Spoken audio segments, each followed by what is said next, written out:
Evening after a wonderful and beautiful day at the Augusta National Golf Club. The end just as dramatic as the start here to the Augusta National Women's Amateur. We have a new champion, Carla Bernat-Escudero. That's right, the 29th ranked amateur in the world from Spain put a stamp on a dominant performance here on Saturday, not just picking up a victory, but doing so in consistent fashion, shooting 68 in all three of her rounds. This tournament already full of surprises, left one more for championship Saturday. Those low rounds gave Bernat-Escudero the lowest tournament score in history at 12 under. She started the day just one shot back, but knew that the real tournament start didn't come till the second nine. She bogeyed the 17th and needed a par on 18 to avoid a playoff with the young star asterisk tally. That's exactly what she got, and not a doubt about it. She credited a familiar voice on the bag as a key to her Saturday win.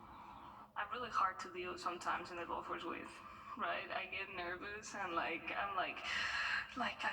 where's my ball? But as soon as I get to the goal ball, it's fine. But she's the one that walks with me to the goal ball. So she's the one that listens to me complaining, oh, that was a bad shot. Like, what was that, you know?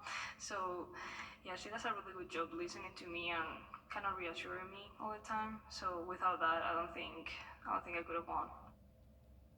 Caddy, a former Georgia Bulldog. She was one of 6 Spaniards in this year's field, the first to win a championship. Not only that, this was the last time she even planned to play in this tournament before she turns professional. So what a way to go out with a victory here. Someone who knows a thing or two about winning is Lottie Wode. The defending champion walked on the tee Saturday as the co-leader, and by the second nine, she walked off the 10th green, staring at the leaderboard. A costly double bogey at 10 put her behind Bernat-Escudero. The rest of the day, Wode caught birdies on 14 and 15 to pull closer, but a bogey at 16 was the dagger. The defending champ finishes third in her third appearance at 9 under. Kiara Romero also entered as a co-leader with Wode. 2 bogeys in her first 4 holes put her behind early. Romero would go on to shoot 3 over on the first 9. She would end up shooting 2 over on the day, finishing tied for 7th at 7 under. I think you learn every time you're in contention. It's just putting yourself in those positions, really. And I mean, you can't win every time, so I can be pretty happy with how I played this week. Like the goal coming into was just to be in contention, so got that, and I mean, yeah, it was a pretty good defense in the end. Now, Ella Galitsky is one of the newest Gamecocks on the field right now, and she didn't just have a very good day out here. She didn't win the tournament, but she had the best round of any Gamecock, shooting a 66 in her final round, catapulting her from tied 17th to start her day to tied for 4th. One of 2 Gamecocks to make above the cut this Augusta National Women's Amateur, Louise Rickquiz, playing her final Augusta National Women's Amateur, tying at 27th, 2 over for the day. We're going to have much more on the Gamecocks coming up all new on News 12 at 11 o'clock.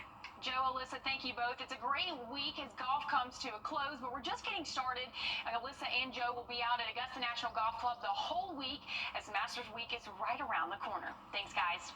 And the fun is only getting started. The city of Augusta is welcoming patrons from all over the world. Since 1999, the mayor's master reception has been offering ways for the community to connect with the tournament and honor some legends along the way. This year, the event is honoring legendary CBS sports commentator Jim Nance. It's an evening of live music, local food vendors, complete with a fireworks show.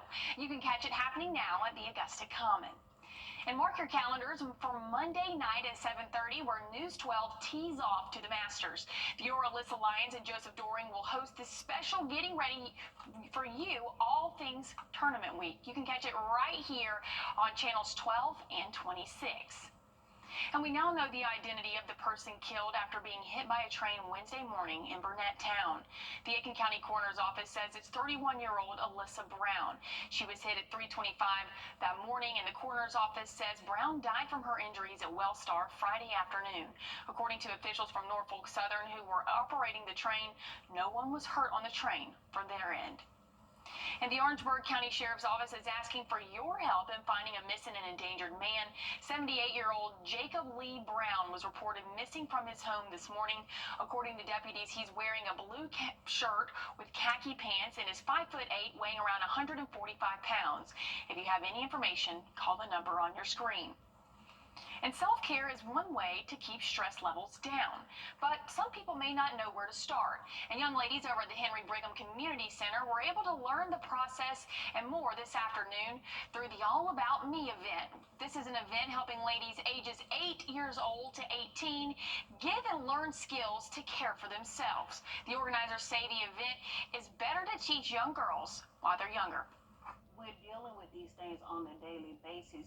But believe it or not, your younger generation of people are the most impressionable generation of people, and they can change not only their lives but the lives of others if they have been equipped with the right information. It's no different than if you put in them the wrong information. They can impress others to do the wrong thing, but you can also equip them with the right information, and they can equip others to do the right thing. Leaders also hope the girls will pass on what they've learned to their family and friends. And hundreds of protesters in Atlanta today for a hands-off rally. Maker Jaguar Land Rover is pausing shipments to the And severe weather is hitting the U.S. again. Coming up, here where the worst of the storms has hit. And we have a first alert in effect for the second half of your day Sunday into the early morning hours Monday. I'll have a check on this and your 7-day forecast coming up. I think it's just... Trust meteorologist Emily Active for your first alert. Strong storms have triggered historic and catastrophic flooding across the middle of the United States. The wild weather has killed at least 9 people in multiple states, and the storms aren't over yet. Several states are under weather alerts through Sunday, and Michael Wrdw is in Hardy, Arkansas with the details on the catastrophic flooding.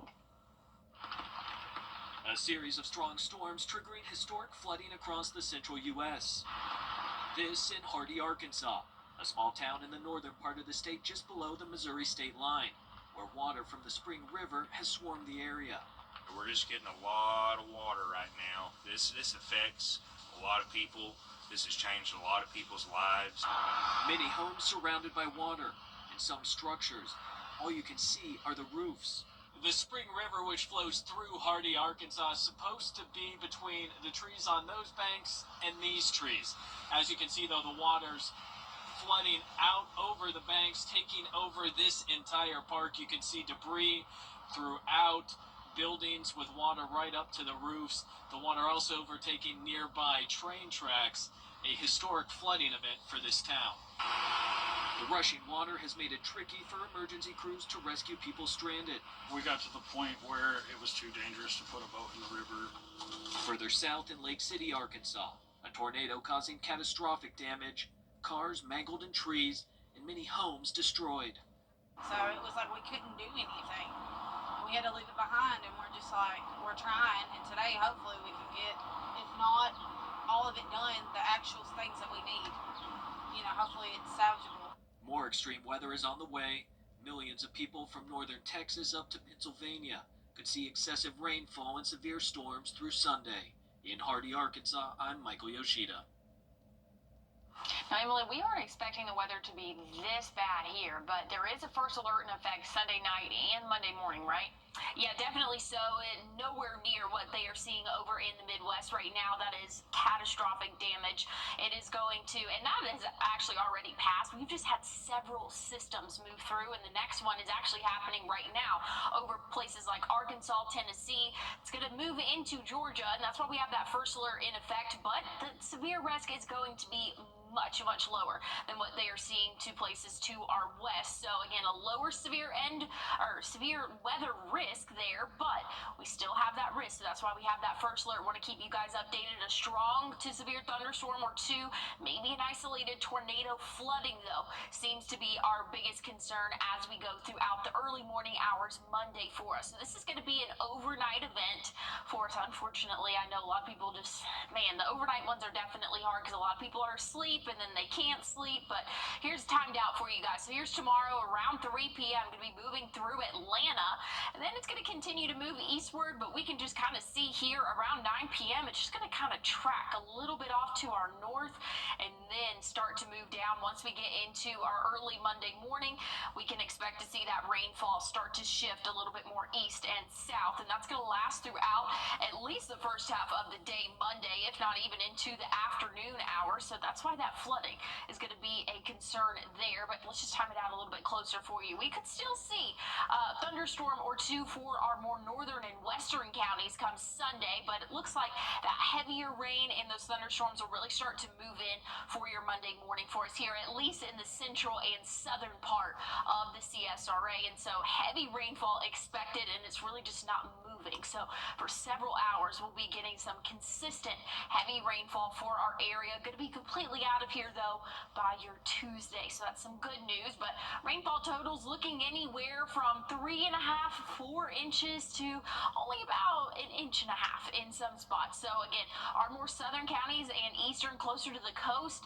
your rainfall totals are a lot less than it will be up here around the city of Washington. I mean, anywhere from 3 inches to 3.5 inches. Thompson predicting anywhere from 3.5 to maybe even 4. So it's a decent amount of rainfall in a short period of time, and we are seeing drought conditions right now, so it's definitely needed, just probably not the best delivery for us. It's going to be windy over the next couple of days. Tomorrow, wind gusts could be up to 30 miles per hour as that front is getting closer. Once it moves through, still a little bit breezy for your Monday. Those wind gusts anywhere from 20 to 25 miles per hour. But overall, tomorrow, really not looking bad. Throughout the day, it is just going to be windy, though, partly to mostly cloudy skies. We'll see highs in the 80s, though, but that first alert goes into effect late overnight Sunday into Monday morning. So just make sure you have a way to get watches in mornings. We'll keep a close eye on it here, but a little bit cooler temperatures for next week, Hallie. I'm excited.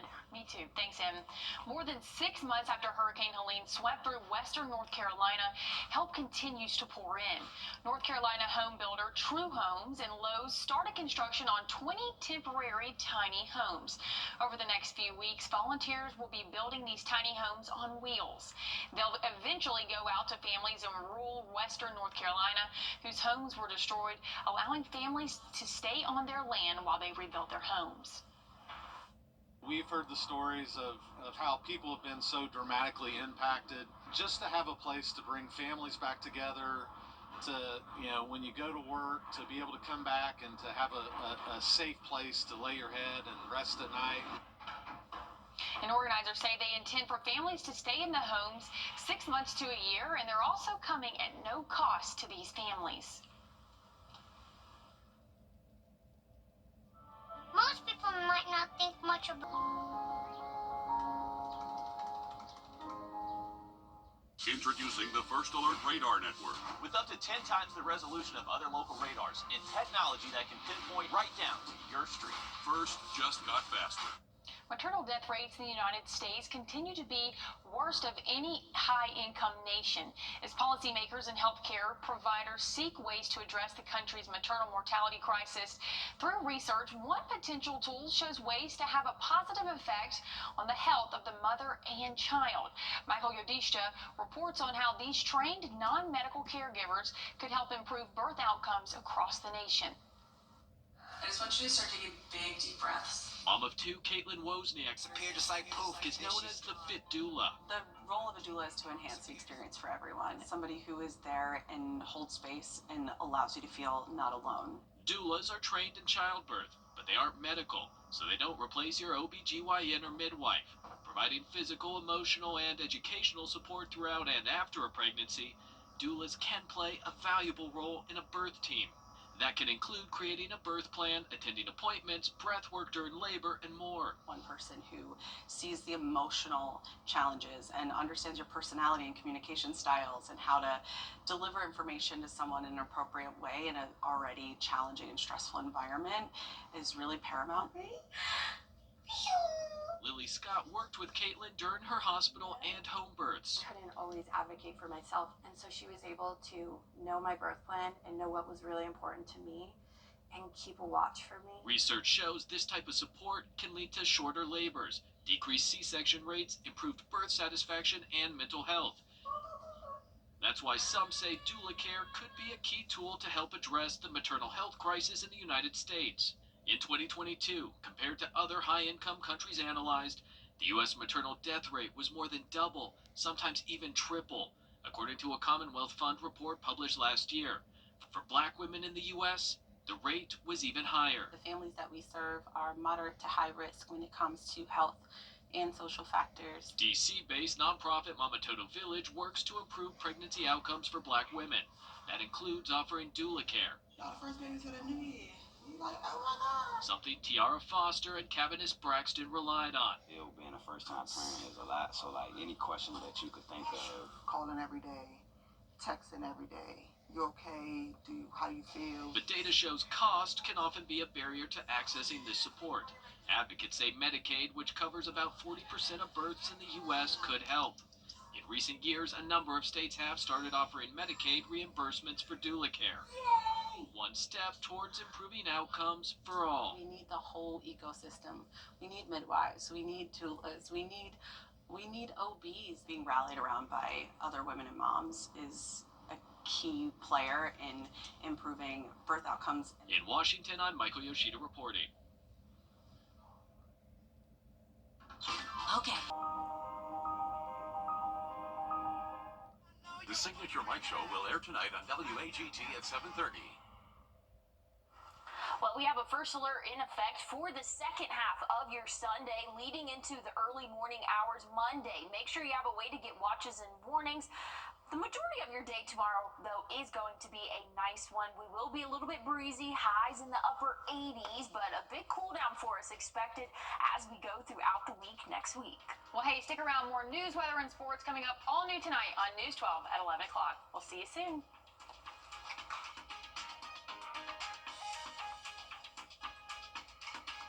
Introducing the First Alert Radar Network. With up to 10 times the resolution of other local radars and technology that can pinpoint right down to your street. First just got faster. The light bulb in this oven is